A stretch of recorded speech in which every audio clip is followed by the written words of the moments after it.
இயேசுவில் என் அன்பு சகோதர சகோதரிகளே, ஆண்டவர் நாமத்திற்கு சோத்திரம். தினம் ஒரு ஜப வழியாக பேசிக்கொண்டிருப்பது உங்கள் அன்பு சகோதரன் பிரபு. எப்படிங்க இருக்கீங்க? இன்றைய நாள் எப்படிங்க போச்சு? உங்களுக்கு மகிழ்ச்சியாக இருந்தீங்களா? எப்போவுமே சந்தோஷமாக இருங்க. ஆம் என் அன்பு சகோதர சகோதரிகளே, இன்றைய நாளில் ஆபிரகாமின் வாழ்க்கையை திரும்பி பார்ப்போமா? அவனுக்கு ஆண்டவராக இயேசு கிறிஸ்து பல அற்புதத்தையும் அதிசயத்தை காண செய்திருக்கின்றார். ஆண்டவர் அவனுக்கு கொடுத்த வாக்குத்தத்தத்தின் எல்லா பகுதிகளையும் நிறைவேற்றினார். ஆபிரகாமுக்கு அதிக செல்வாக்கு இருந்தது, அவனுக்கு அதிக ஆஸ்தி இருந்தது. அவன் தேவனுடைய கட்டளைகளுக்கு கீழ்ப்படிந்து நீதியையும் நேர்மையாக வாழ்ந்தான். அவனுக்கு ஆண்டவர் கூறியபடியே அநேக சந்ததியினரும் இருந்தார்கள். ஆண்டவர் ஏன் அவனை அதிகமாய் ஆசிர்வதித்தார்? ஒரு கேள்வி இருக்கும்ல.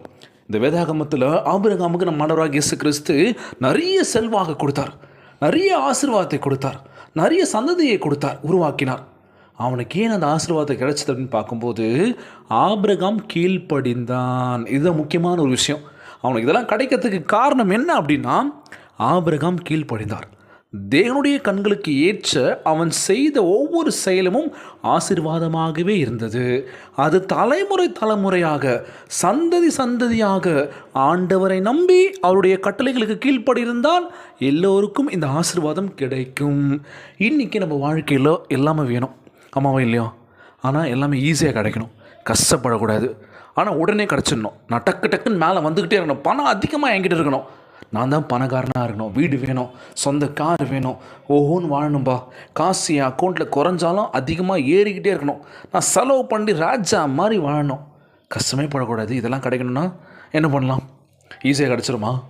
கிடைக்கிறதுக்கான வாய்ப்பு 1% கூட கிடையாதுங்க. உழைச்சா மட்டும்தான் இங்கே எல்லாமே கிடைக்கும் அப்படின்னு சொல்லுவாங்களாம். இன்றைக்கி கடினமாக உழைக்கிற எவ்வளோ பேர் பார்த்துருப்போம்ல.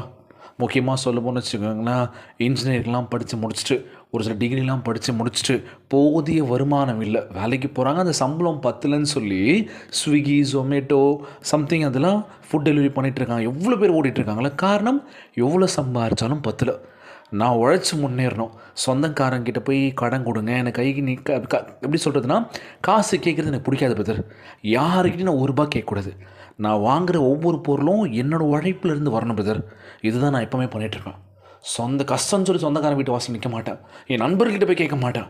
ஆண்டவரே நீங்கள் பார்த்துக்கோங்க, நான் இன்றைக்கி இந்த வேலை செய்ய போகிறேன், இந்த வேலை எனக்கு வருமானம் பத்தில் இருந்தாலும் நான் முடிச்சுட்டு வந்து நைட்டு தூங்காமல் இன்றைக்கி எத்தனை இளைஞர்கள் எல்லாம் பெண்கள் ஓடிட்டுருக்காங்களே, சம்பாதிக்க ஓடுறாங்களே. காரணம் என்ன? குடும்பத்தை நான் தான் தூக்கி நிறுத்தணும். சொந்தக்காரன் வந்து நான் பார்த்துக்கிறேன்பான்னு சொல்ல முடியாது.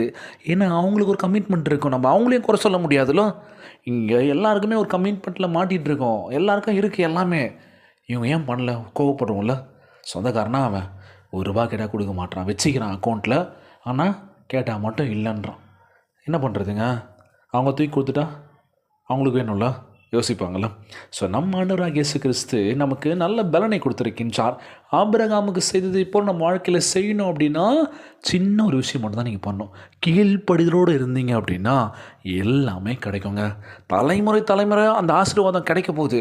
நீங்கள் செல்வாக்காக இருக்க போகிறீங்க, நீரோடி வாழ போகிறீங்க. இன்றைய நாள் ஜெபம். நம்ம ஆண்டவராகிய இயேசு கிறிஸ்து எல்லோரையும் ஆசீர்வதிக்க வல்லவராக இருக்கின்றார். கேட்கின்றதை தட்டாமல் தரப்போகின்றார். ஜபத்திற்குள்ளாக பயணிப்போமா? எங்களை மிகவும் அதிகமாய் நேசிக்கின்ற அன்புள்ள ஆண்டவராகிய இயேசுவே, இன்றைய நாள் வாக்குறுதி வசனத்திற்காக நன்றி ராஜா. ஆண்டவரே, உம்முடைய உண்மையுள்ள வாக்கு தத்தங்களுக்காக உம்மை சோத்தரிக்கின்றனப்பா. ஆபிரகாமை ஒரு பெரிய தேசமாக உருவாக்கியதைப் போல எங்கள் வாழ்க்கையிலும் அதே ஆசீர்வாதத்தை வைத்திருக்கின்றீர் என்று விசுவசிக்கின்றேன் ராஜா. அதன் மூலம் உம்முடைய ஆசீர்வாதம் வாழ்வில் பெருகி பலுகி எங்கள் வாழ்க்கையை மாற்றுவீராகப்பா. உம்முடைய வார்த்தையை நாங்கள் நம்புகின்றோம் ஆண்டவரே. நீதியாகவும் நேர்மையாகவும் நடக்கவும் உம்முடைய கற்பனைகளுக்கு கீழ்ப்படிந்து எங்கள் வாழ்வில் உம்மை பிரதிபலிக்கவும் உதவி செய்தல் வேண்டும் என்று கேட்குற ஆண்டவரே, எங்களை பத்திரமாய் பாதுகாத்து கொள்ளுங்கப்பா. வாழ்க்கையில் நன்மையான மாற்றங்களை உருவாக்கி ஆசீர்வாதமாக விளங்கும்படி நல்ல ஒரு பையனாய், நல்ல ஒரு மகளாய் எங்களை மாற்றுவீராக. ஆவிக்குரிய ஒரு ஆசீர்வாதத்தை எங்களுக்கு கொடுத்து எங்கள் வாழ்வில் வெளிச்சத்தின் பாதையில் கொண்டு செல்வீராகப்பா. எங்களை ஒருபோதும் கைவிடாத தகப்பனாய் இருந்து எங்களை பத்திரமாய் பாதுகாத்து கொள்வீரப்பா. எங்களுடைய வாழ்க்கை உம்முடைய மகத்துவத்திற்கு சாட்சியாக விளங்கட்டும் அப்பா.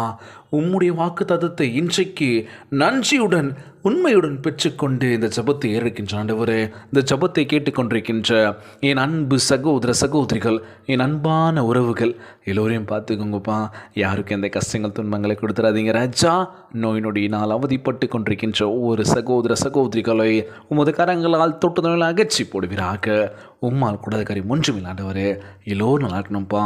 இன்றைய நாள் ஜபம் இயேசுவின் விலையேற பெற்ற நாமத்தினாலே ஜபிக்கின்றேன் நல்ல பிதாவே, ஆமேன், ஆமேன். இயேசுவுக்கு புகழ், இயேசுவுக்கு நன்றி. மரியே வாழ்க. God bless you all.